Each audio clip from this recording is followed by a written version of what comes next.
あれ、なんでこの人お菓子食べてんの？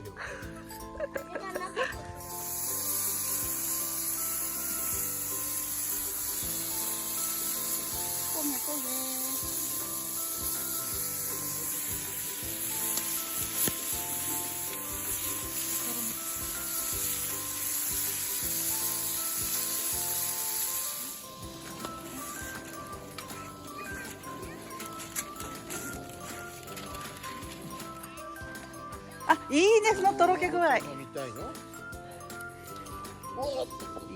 ですね。お茶は向こうだね。お茶ここにあるよ。あ、何、あ、すい。あ、いいじゃん。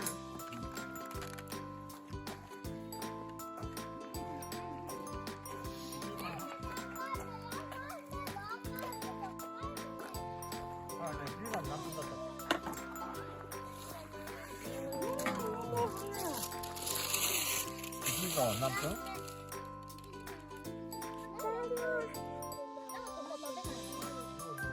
私、熱いよ。まだ冷めてるよ、待って。一応1個食べたね。食べたってて、美味しいから。食べながらな。長門はお肉食べる？お肉。はいじゃん箸。そうな。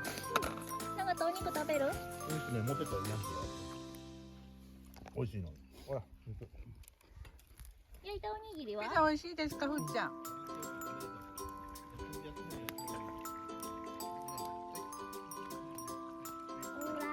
うん。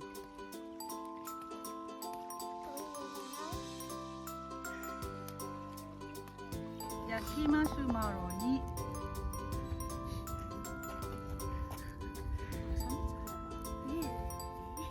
ちごを入れて。わ、美味しそう。いちごマシュマロ。そうじゃん。自分の顔だよ。あ、いいね。食べて。はい食べて。